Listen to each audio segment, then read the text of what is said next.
Chapter 2. Torak crashed through alder thickets and sank to his knees in bogs. Birch trees whispered of his passing. Silently he begged them not to tell the bear. The wound in his arm burned, and with each breath his bruised ribs ached savagely, but he didn't dare stop. The forest was full of eyes. He pictured the bear coming after him. He ran on. He startled a young boar grubbing up pig nuts, and grunted a quick apology to ward off an attack. The boar gave an ill-tempered snort and let him pass. A wolverine snarled at him to stay away, and he snarled back as fiercely as he could because wolverines only listen to threats. The wolverine decided he meant it and shot up a tree. To the east the sky was wolf-grey. Thunder growled. In the stormy light the trees were a brilliant green. Rain in the mountains, thought Torak numbly. Watch out for flash floods. He forced himself to think of that, to push away the horror. It didn't work. He ran on. At last he had to stop for breath. He collapsed against an oak tree. As he raised his head to stare at the shifting green leaves, the tree murmured secrets to itself, shutting him out. For the first time in his life, he was truly alone. He didn't feel part of the forest anymore. He felt as if his world soul had snapped its link to all other living things, tree and bird, hunter and prey, river and rock. Nothing in the whole world knew how he felt. Nothing wanted to know. The pain in his arm wrenched him back from his thoughts. From his medicine pouch he took his last scrap of birch bast and roughly bandaged the wound. Then he pushed himself off the tree trunk and looked around. He'd grown up in this part of the forest. Every slope, every glade was familiar. In the valley to the west was the Redwater, too shallow for canoes, but good fishing in spring when the salmon come up from the sea. To the east, all the way to the edge of the deep forest, lay the vast sunlit woods where the prey grow fat in autumn and berries and nuts are plentiful. To the south were the moors, where the reindeer eat moss in winter. Far said that the best thing about this part of the forest was that so few people came here. Maybe the odd party of Willow clan from the west by the sea, or Viper clan up from the south, but they never stayed long. They simply passed through, hunting freely as everyone did in the forest, and unaware that Torak and Far hunted here too. Torak had never questioned that before. It was how he'd always lived, alone with Far, away from the clans. Now, though, he longed for people. He wanted to shout, to yell for help. But Far had warned him to stay away from them. Besides, shouting might draw the bear. The bear. Panic rose in his throat. He pushed it down. He took a deep breath and started to run again, more steadily this time, heading north. As he ran, he picked up signs of prey, elk tracks, auroch droppings, the sound of a forest horse moving through the bracken. The bear hadn't frightened them away, at least not yet. So had his father been wrong? Had his wits been wandering at the end?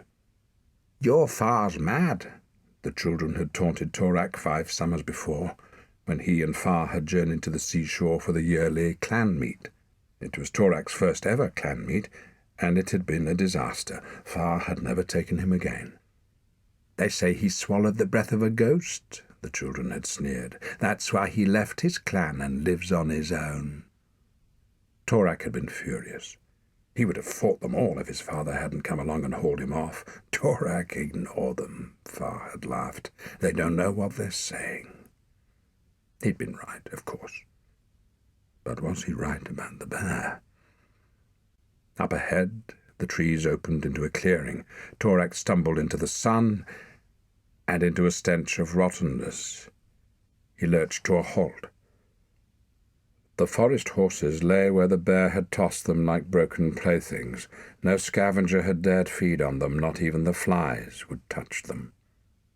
They looked like no bear-kill Torak had ever seen. When a normal bear feeds, it peels back the hide of its prey and takes the innards and hind parts, then caches the rest for later. Like any other hunter, it wastes nothing. But this bear had ripped no more than a single bite from each carcass. It hadn't killed from hunger. It had killed for fun. At Torak's feet lay a dead foal, its small hooves still crusted with river clay from its final drink. His gorge rose.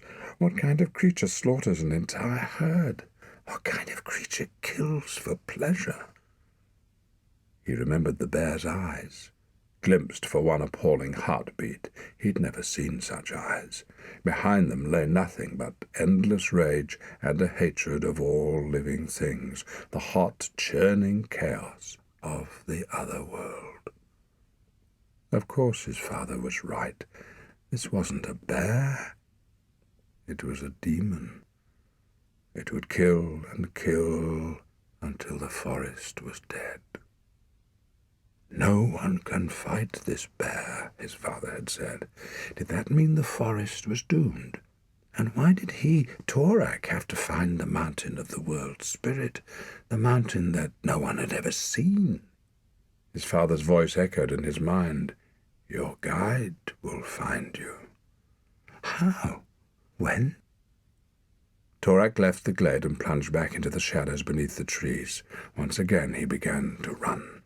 He ran forever. He ran till he could no longer feel his legs. But at last he reached a long wooded slope and had to stop, doubled up, chest heaving. Suddenly he was ravenous. He fumbled for his food pouch and groaned in disgust. It was empty. Too late he remembered the neat bundles of dried deer meat forgotten at the shelter. Torak, you fool! Messing things up on your first day alone. Alone. It wasn't possible. How could Far be gone? Gone forever? Gradually he became aware of a faint mewing sound coming from the other side of the hill.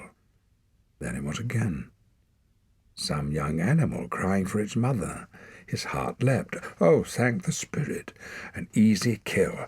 His belly tightened at the thought of fresh meat. He didn't care what it was. He was so hungry he could eat a bat. Torak dropped to the ground and crept through the birch trees to the top of the hill. He looked down into a narrow gully through which ran a small, swift river. He recognized it, the fast water. Further west, he and Far often camped in summer to gather lime bark for rope-making, but this part looked unfamiliar. Then he realized why. Some time before, a flash flood had come roaring down from the mountains. The waters had since subsided, leaving a mess of wet undergrowth and grass-strewn saplings. They'd also destroyed a wolf den on the other side of the gully. There, below a big red boulder shaped like a sleeping auroch, lay 2 drowned wolves like sodden fur cloaks. 3 dead cubs floated in a puddle. The 4th sat beside them, shivering. The wolf cub looked about 3 moons old. It was thin and wet and was complaining softly to itself in a low, continuous whimper. Torak flinched. Without warning, the sound had brought a startling vision to his mind. Black fur, warm darkness, rich, fatty milk, the mother licking him clean, the scratch of tiny claws and nudge of small, cold noses, fluffy cubs clambering over him, the newest cub in the litter. The vision was as vivid as a lightning flash. What did it mean? His hand tightened on his father's knife. It doesn't matter what it means, he told himself. Visions won't keep you alive. If you don't eat that cub, you'll be too weak to hunt, and you're allowed to kill your clan creature to keep from starving. You know that. The cub raised its head and gave a bewildered yowl. Torak listened to it and understood. In some strange way that he couldn't begin to fathom, he recognized the high, wavering sounds. His mind knew their shapes. He remembered them.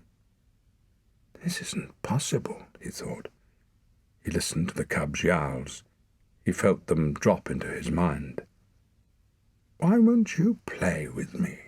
The cub was asking its dead pack. What have I done now?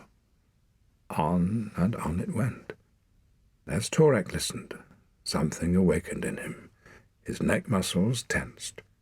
Deep in his throat he felt a response beginning. He fought the urge to put back his head and howl. What was happening? He didn't feel like Torak anymore. Not boy, not son, not member of the wolf clan, or not only those things.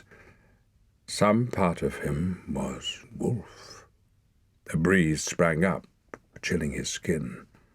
At the same moment, the wolf cub stopped yowling and jerked round to face him. Its eyes were unfocused, but its large ears were pricked, and it was snuffing the air. It had smelt him. Torak looked down at the small, anxious cub and hardened his heart. He drew the knife from his belt and started down the slope.